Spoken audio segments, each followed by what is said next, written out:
Welcome back to another instalment of our DC Talks video podcast series.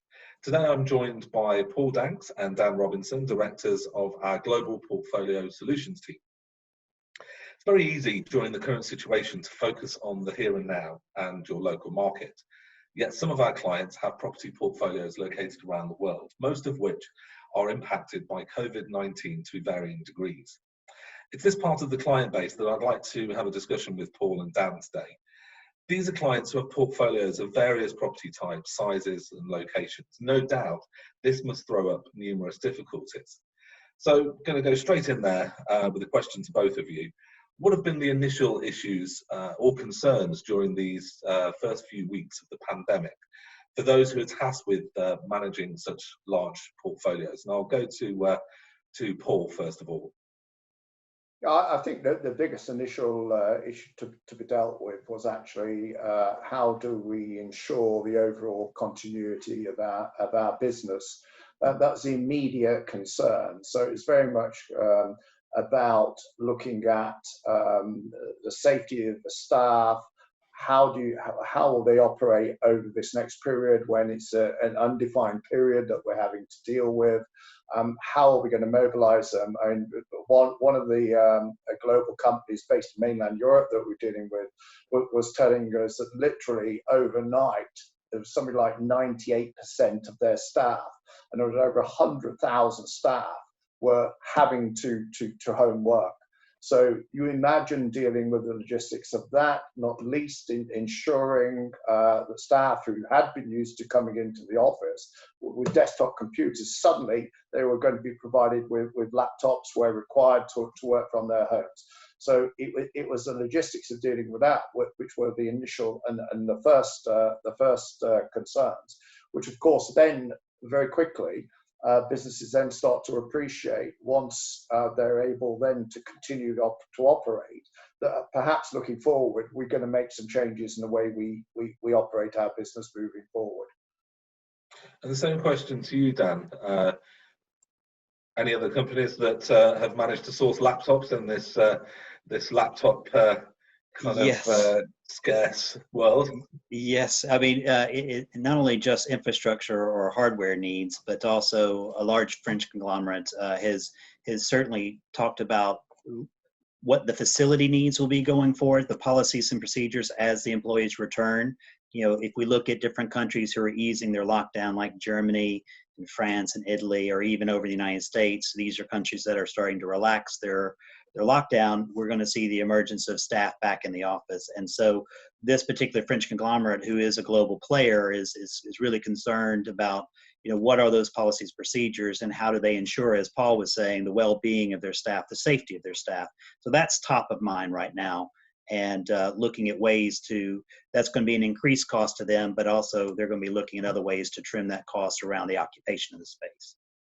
And I suppose our link in with our Cresa colleagues as well has thrown up some interesting conversations out there. Anything to remark on there? Go ahead, Paul.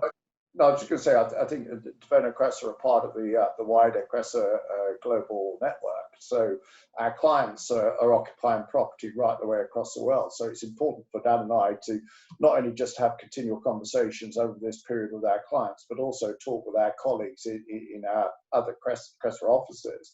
I mean, for example, yesterday morning, I was talking to our colleagues down in Sydney, in Australia, and we were just talking about their experiences and how the clients in Australia are actually dealing with the changes in the legislation that they anticipate coming through. The requirements are going to be placed upon the operational businesses there. So what Dan and I are doing is sort of taking the learnings from one part of the world, and then when next week we've got a discussion with our colleagues in our Dallas office, then we're looking at how businesses are actually going to operate in that state and then across the USA. And the same where earlier this week we were talking to colleagues in Germany and clients in Germany. So it's very, very important for Dan and I, as we're responsible for global corporate solutions, that when our clients ask us, you know, how are other companies responding? What are your experiences? How are companies dealing with the fact that we, in certain situations we can't operate, but our costs are still there? How successful are you being, guys, as a business in terms of engaging with landlords, in terms of discussions for rent deferrals or moving from quarterly to monthly rental payments? It's important that we share that knowledge externally and internally. And from what I'm gauging at the moment is that we're almost past this initial phase. We've kind of moved. Businesses are moving past, and business thinking is almost kind of now kind of in the midst of that recovery phase, starting to think of bringing back staff, and especially from a global point of view, if we're already starting to see that in our offices around the globe. So that kind of brings me to a question to you, Paul. Will this be different to previous downturns? So the impact on decision making, is it going to be any different? I think it definitely will be different to previous downturns, because of course in previous downturns we've not in parallel, right at the very centre, had to deal with the fundamental health issue. So whereas in the past, individuals within companies might have been tasked with a particular project, and they'll say, oh, well, delivery of results in that project in 3 months, 6 months time. Now we're seeing those timescales contracted. So for example, what we are seeing is if a company has got a global real estate team, we've seen team members being tasked with producing recommendations within, say, a 6-week timescale on the basis of the experience that they've had from operating businesses remotely, and saying, look, we anticipate that we won't need all of this space moving forward. And whereas in the past, if a business manager has said, well, maybe we need 30% less space, or maybe we need 60% less space, people would have thrown their hands up in horror and said, well, we cannot possibly operate like that. Whereas what we're starting to hear now is maybe that thinking is not so much out of the box. Maybe it's not 30%, maybe it's 25, maybe it's 20, maybe whatever. But what we need to do now is start to be thinking, as Dan said, when we come back and when we move forward, how are we going to operate space? Where are we going to operate space? And so on. And so I think now it's not something, as we say, where the can be kicked down the road. Yeah. These things are going to have to be addressed. And Dan, I'm sorry to cut you off there, Paul, but that's all right. I just wanted to kind of bring in Dan at this point and kind of just to touch on the point that Paul made in terms of kind of analysing the learnings that people are getting from on a country by country basis. How they will impact on a global scale. Is it too early to say that businesses will start to move different functions away from different countries, different jurisdictions, or because of the regulations and the distancing measures that are being brought in? I think it's a little bit of a mixed bag, Sean, in terms of some of the business leaders or real estate managers are going to be looking at their portfolio comprehensively and trying to apply a one-size-fits-all kind of policy and procedure. Others are going to have to adopt a little bit more country by country, city by city type of, because the guidance will be different, and what they'll be doing is as they evaluate all this, they're going to be looking at the functions and what they're doing in these particular locations, and that trying to understand who needs to have more contact than the others. So we'll definitely start seeing clients come forward and evaluate that, ask us to assist them in helping understand where we could perform some of these functions in other countries that may not have been as highly afflicted by the outbreak, or have a different labor or talent pool available that can actually supplement that.